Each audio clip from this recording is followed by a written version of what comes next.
Hey everybody, how's it going? Matthew Kadish here, author of the Earthman Jack Space Saga, available over on Amazon.com. And in today's video, we are talking about Robert Pattinson's sparkly Batman movie and what the plot of it is going to be exactly. We now have some idea of what the Matt Reeves helmed Batman is going to be about, and we talk about it in today's video. I hope you enjoy it.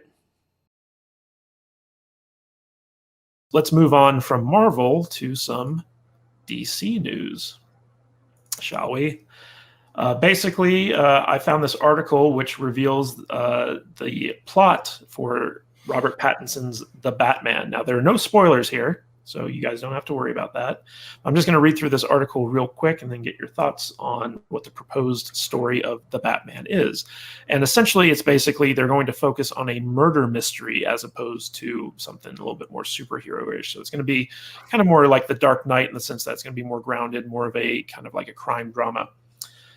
Slowly but surely, actually, let me read the article here. So the plot for Matt Reeves' The Batman has been revealed. This is on We Got This Covered by Matt Joseph. Slowly but surely, the pieces are falling into place for Matt Reeves' upcoming project, The Batman. Twilight alum Robert Pattinson has now officially been confirmed for the titular role, a decision that continues to split fans right down the middle. Tom, it's a good thing we don't have Rob on the... Which is sad because he would have been better on the Marvel talk, but I don't know about this. Yeah. And we're being told that the film won't have any connections to the previous outings of the DC EU, which is probably the right way to go. So basically, the new Batman film is going to be its own standalone thing. It's not going to have any ties to Batfleck or Justice League or anything like that. While we know very little about the plot itself, it's been rumored for a while now that the Batman will focus heavily on Bruce Wayne becoming a genius detective and speaking to sources close to the production. We Got This Covered has now learned a little bit more about what to expect. In short, the film will be a murder mystery which takes cues from Batman The Long Halloween, a 13-issue comic limited series written by Jeff Loeb, yes, the same Jeff Loeb who's now running Marvel TV, with art by Tim Sale. From what we understand, the plot will see a serial killer loose in Gotham City and Bruce Wayne taking it upon himself to track down the lunatic and put an end to his murderous rampage. Along the way, he'll investigate many of his biggest foes, with Penguin, Catwoman, and Riddler set to be the primary antagonists of the piece, while folks like the Mad Hatter and Two-Face will play smaller roles. So like we said, a murder mystery featuring many of the Dark Knight's most iconic villains. It's also been rumored that there's going to be a secret twist bad guy who's not revealed ahead of time, and may be the one who's behind everything. But who exactly that'll be remains unclear. We've heard from two different sources it could be Hush, but neither would confirm that 100%. In any case, this is certainly an interesting angle to take for the plot, as it'll ensure the Batman stands apart from previous movies featuring the Caped Crusader, which often made him more of a meathead and a physical brawler rather than a detective trying to solve a mystery. Now, Mr. Vader, I know that you have to get going pretty soon, so let's get your thoughts on this.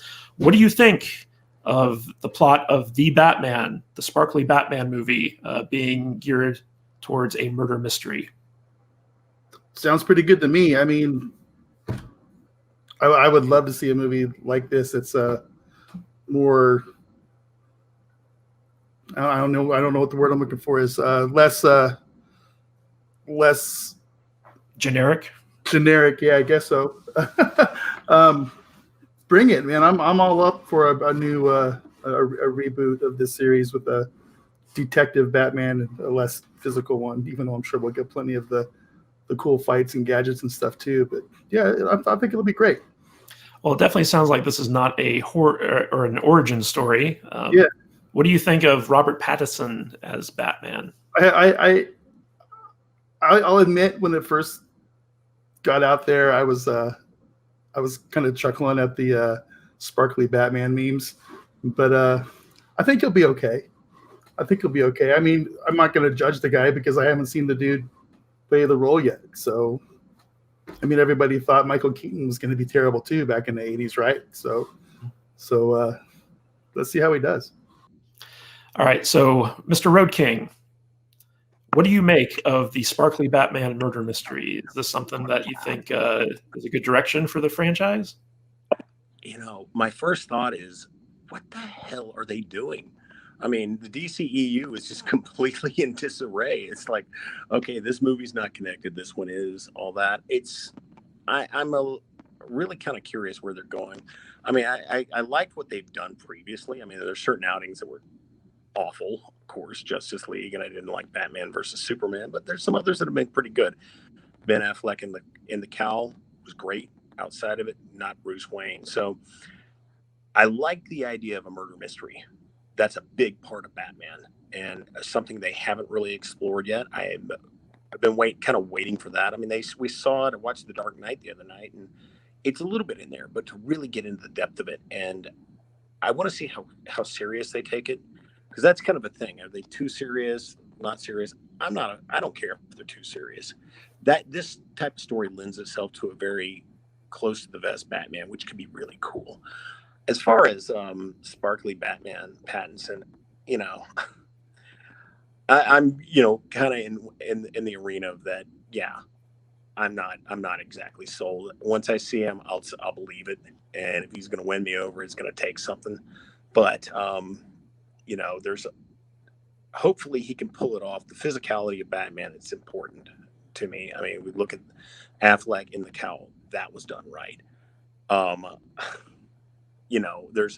If he can pull that off, do something like that, good luck. It's hard to do, especially someone scrawny as him. And then be able to pull off a Bruce Wayne, say like someone like who was Christian Bale, amazing Bruce Wayne. I'd love to see something like that. I'm really, really suspicious, really hesitant, but the plot seems like a good direction, and I like the people making it. I think it could be really good, but we shall see.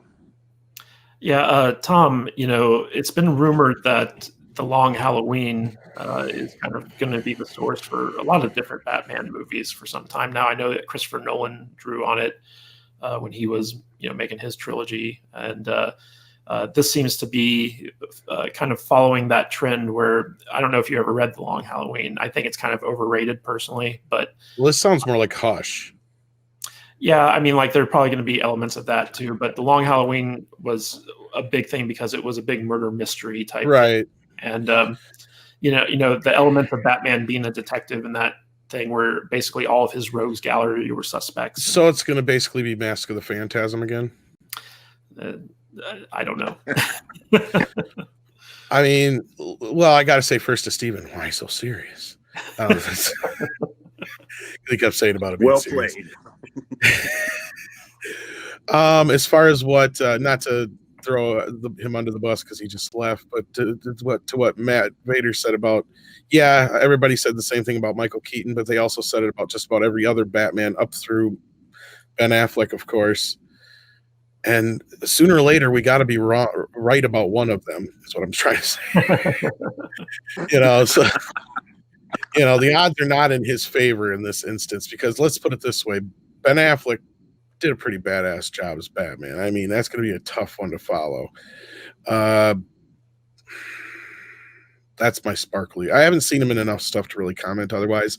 That's my problem, is when I see him as the Twilight kid. That's my issue. And I have a feeling that that's going to be the biggest thing for everybody to overcome. Even worse than Mr. Mom, even worse than Ben Affleck, because he is so synonymous with that role to just about everybody. Very, very few people have actually seen him do anything but that. Like Matt, you've probably seen a few of his other movies, I'm sure, as you'll say here coming up, but I haven't. Most of the other people that know him haven't. So they're riding on the fact that he's the Twilight kid. Let's put it that way. The other factors into this, I hope it's more like the animated series, so I wouldn't be against basically a retread of Mask of the Phantasm in live action. That's something I've said we've needed for a long time. In fact, I'll go one more and say, why the fuck do we need a movie? Why can't we just get a Batman series? Why can't they just do the animated series live action? How hard is that now? It should be so easy to do. It wouldn't be that expensive. You could do so many cheap episodes to make up for the budget with a Batman series. I wouldn't the movies.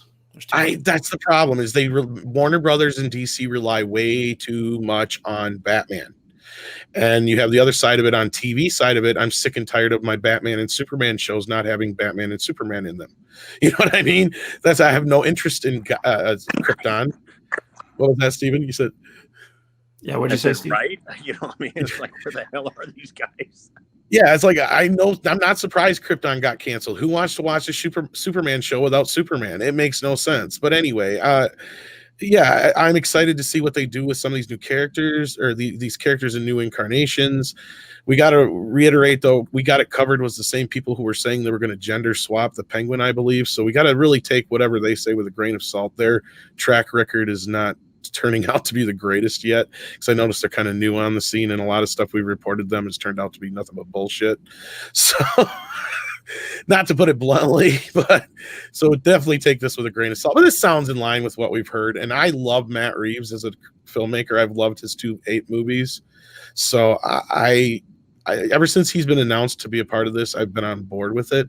But the more I hear about it, the less I like, other than this synopsis. But this could just be a Dream fan synopsis too.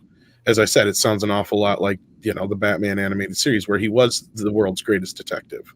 He wasn't. Yeah, I've definitely heard from multiple different sources and you know, publications that the focus of this is to be more of a crime drama, more of a mystery type thing. So I think that this is kind of in line with that. The question is, where are they pulling the source material from? Is it going to be based off of The Long Halloween? Are we going to get multiple Batman villains in this movie?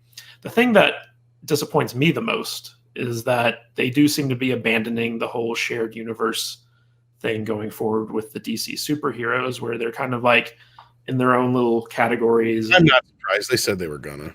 I'm not surprised either, but I am disappointed because I feel like, you know, they're like, they failed and they know they failed, and so they're just throwing in the towel. And you know, getting to see, you know, iconic superheroes interact with one another was part of the fun, and it's one of the things that made Marvel like a lot of fun. And you know, it's funny because like they start off with the DCEU and then they're branching these characters out. They're keeping the same actors as the same characters, but then they're dropping all the connections, and it's weird, don't you think?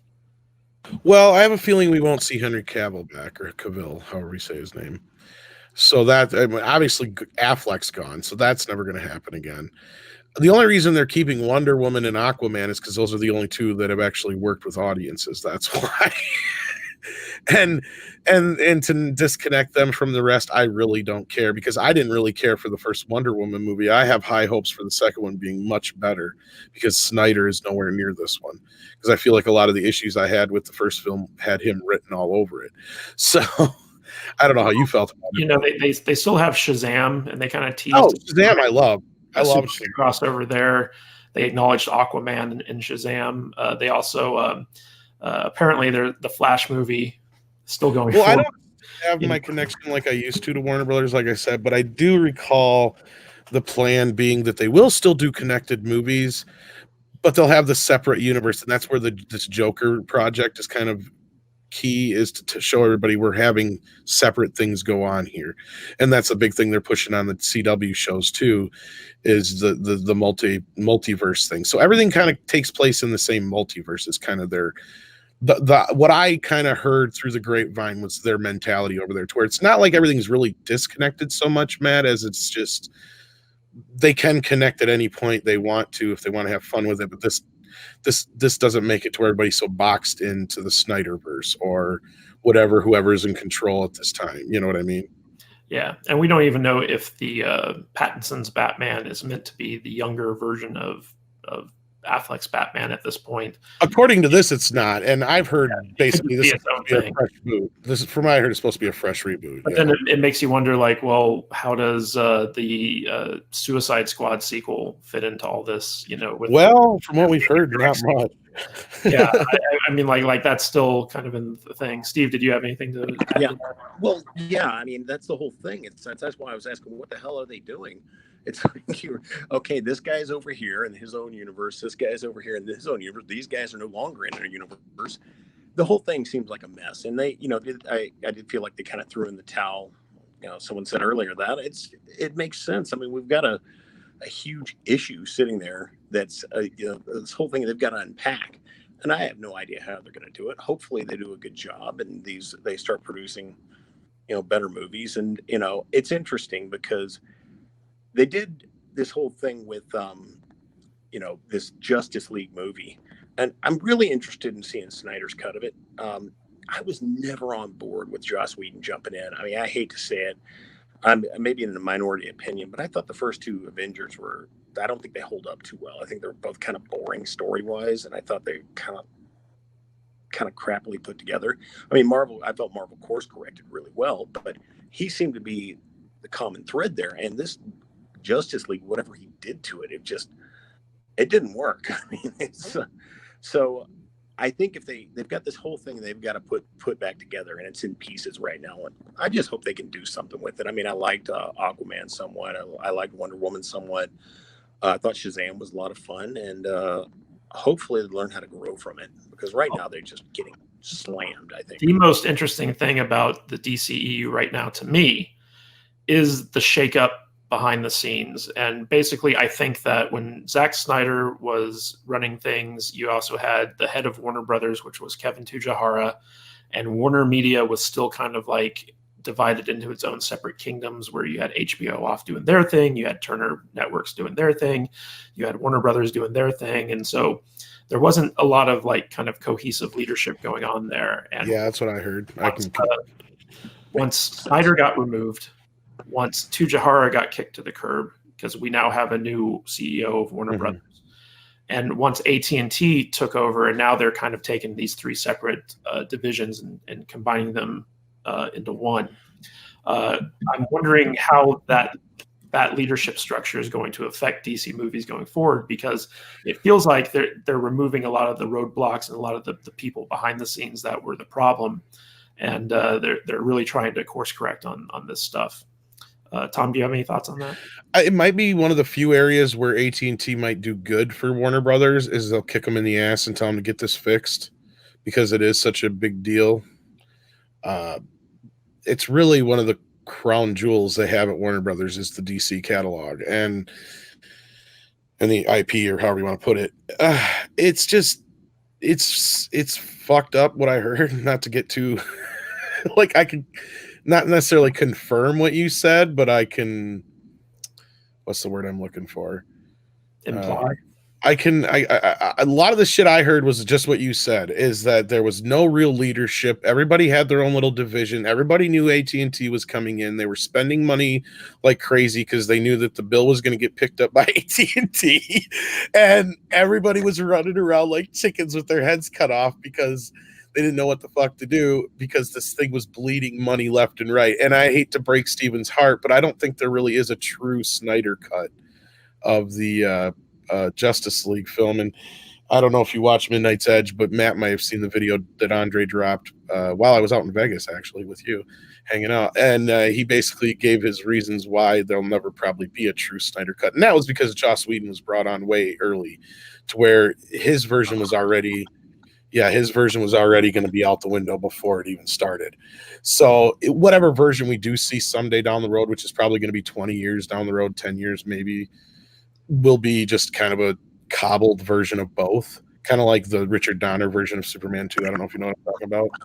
Yeah, I was just about to bring that up. It's like, okay, one little clip is a hand-drawn card. I mean, it's kind of, it's a bummer that, but I mean, I love to see it, but it was kind of more for nostalgia. The whole thing with the Snyder cut, if at all possible, it's going to be something. I agree, something like that. It's not going to be anything that's going to be revolutionary new movie. Nothing like what they did with. As long as you don't go into it thinking it's going to change your world, then you're probably going to be fine. I mean, even the Donner cut was a big, huge difference, but I don't know if there's enough that exists of the Snyder version to even be that significantly different, is what I'm saying. Interesting. I read Kevin Smith said something about it existing, and that's what kind of got it in my head. Yeah, and that's what Andre was touching on, is that there is a rough assembly cut done by Snyder early on, but as he points out, it still doesn't matter. That version was still tainted by Joss Whedon, because Joss was brought on way early in the writing process before they even started filming. So yeah, makes sense. Got it. Yeah, and plus, I don't think Zack Snyder is very well regarded at Warner Brothers at the moment, so it's hard to say if they'd ever bring him back to. No, from what we heard, he was actually shit canned. It wasn't an amicable thing, or however you want to put it. But it coincided with the tragedy with his daughter. Well, it's actually after that. That's the thing, is everybody likes to coincide it, but his daughter had passed away long before that happened. Like, it had been almost 6 months, I think.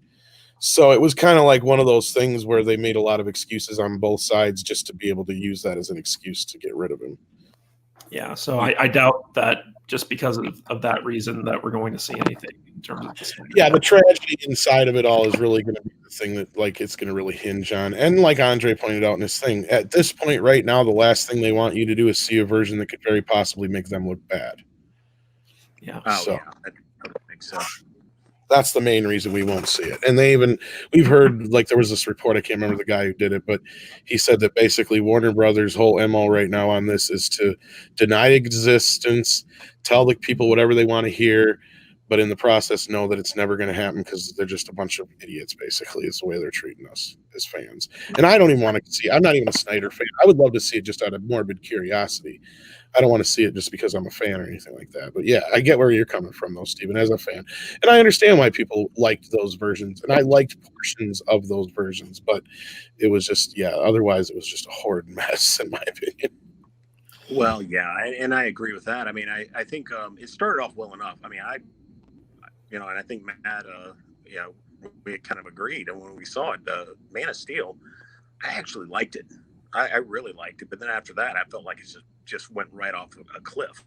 And I really liked Henry Cavill as Superman. I thought he brought a lot to it. And a lot of people had issues that I never really understood with the movie. And I think a lot of that came down to Snyder bashing. I mean, this is a guy who, made 300, comes out. And mind you, I've met Zach years ago. I worked on a rock video he shot, or he was the director of, and I cast, and I didn't realize I had met the guy until later on. I kind of put two and two together. I was like, oh, that was him. But nice enough guy, so I feel bad for him. But, you can't, a bad movie's a bad movie. But he's so inconsistent. I mean, he made a 300, a lot of fun. A lot of people loved it, inspired men to work out. I mean, hey, that's great. Then he goes off and makes Sucker Punch. And it's like, okay, did anybody actually write that movie? That's a prime example of his ability to write. Yeah. And then Man of Steel, hey, I thought it was fun. Then Batman versus Superman, the camera is more shaky than mine is right here. I mean, back and forth with it. It was just ridiculous. Paul Greengrass style. So yeah, he couldn't be trusted. I mean, it's sad to say he couldn't. So yeah, the big downfall of Snyder is that he's a brilliant visualist. Like, visually, his stuff is stunning, but in terms of storytelling, the guy's not very good. He can't tell a good story. And if he's working with writers, like the writers, as long as like the source material is good or they deliver him a good script, he can pull out a good movie. But if he's the one kind of steering the ship, they typically kind of drop the ball on that. Hey, thanks for checking out this video. I hope you got a lot out of it. And remember, if you want to support the channel, please check us out on the socials. You can follow us on Twitter and Instagram at Matthew Kadish. You can also find our discussion group over on Facebook at eggfbgroup.com. That's eggfbgroup.com. Takes you right to our Facebook discussion group. And if you'd like to help support the channel, check out my books over on Amazon.com. You can find them by going to kadishbooks.com. That's KADISH books.com. And as always, subscribe to the channel and hit that bell icon so you're notified every time we upload a new video for more movie, TV, and entertainment news and analysis. This is Matthew Kadish. I'll catch you guys later.